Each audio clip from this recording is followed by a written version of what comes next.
सभी को वंदे मातरम, जय श्री राम। हमारे YouTube चैनल में आज आपका फिर से स्वागत है। आज हम chapter number 4 moving charges and magnetism के एक्सरसाइज का क्वेश्चन नंबर 2 स्टार्ट करेंगे।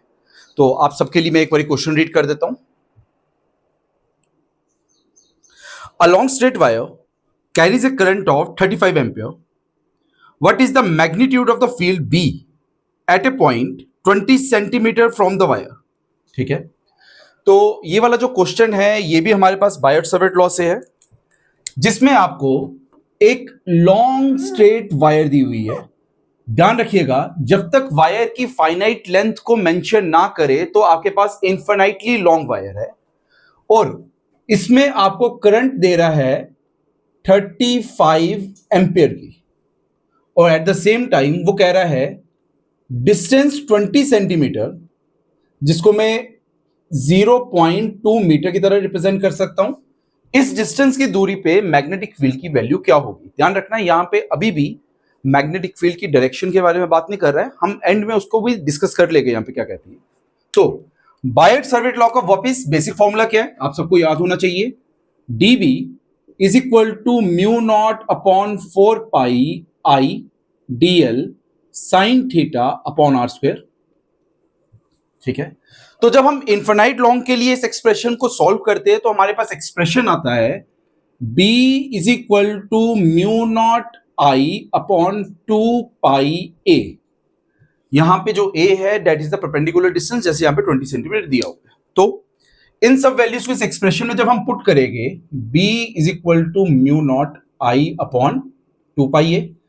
हमें पता है म्यू नॉट की वैल्यू क्या होती है, मैं लिख देता हूं यहां पे mu not is equal to 4 pi into 10 raise to power -7 tesla metre upon ampere. तो म्यू की वैल्यू ये पुट कर सकते हैं।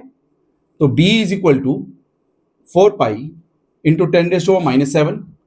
आई की वैल्यू आपको गिवन है, कितनी गिवन है, 35 ampere. 35 ampere divide by 2 pi और A की वैल्यू कितनी है, 0.2 मीटर। तो इसको 2/10 करके लिखो, यहां तो कोई प्रॉब्लम नहीं होनी चाहिए। नेक्स्ट स्टेप में B is equal to 4 pi into 10 raised to power -7 into 35 into 10 divide by 4 pi। ये 4 pi और 4 pi क्या हो गया, कैंसिल हो गया। एक जीरो से यहां से एक पार्ट कैंसिल होगा तो ये कितना बन जाएगा, -6। तो B के लिए आपका रिजल्ट आएगा 35 इंटू 10 रेज़ टू पावर -6। इसी एक्सप्रेशन को हम 3.5 into 10 raise to power -5 tesla इस फॉर्मेट में भी रिप्रेजेंट कर सकते हैं। अब अगर बाय चांस ये क्वेश्चन पूछा जाता है तो पूछे जाने के क्या क्या तरीके हैं। एक, एज इट इज जैसे न्यूमेरिकल है वैसे पूछ लिया जाएगा। अदरवाइज यही सेम क्वेश्चन 4 ऑप्शंस के साथ मल्टीपल चॉइस क्वेश्चन की तरीके से भी हो सकता है। तो ये हमारे पास क्वेश्चन था, यहां पे खत्म हो जाता है। प्लस डायरेक्शन की बात यहां पे नहीं की है, तो हम डायरेक्शन यहां पे समझने की कोशिश करेंगे। लॉन्ग वायर के लिए जब भी हमने डायरेक्शन समझनी है तो हमारे पास राइट हैंड थंब रूल को रिप्रेजेंट किया जाता है। ये क्या कहता है कि आपके पास जिस डायरेक्शन में करंट जा रही है उसी डायरेक्शन में राइट हैंड के थंब को अपलिफ्ट कर दो, और जो आपके फिंगर्स का कर्ल है, ये फिंगर्स का कर्ल किसको रिप्रेजेंट करेगा, ये रिप्रेजेंट करेगा मैग्नेटिक फील्ड की डायरेक्शन को।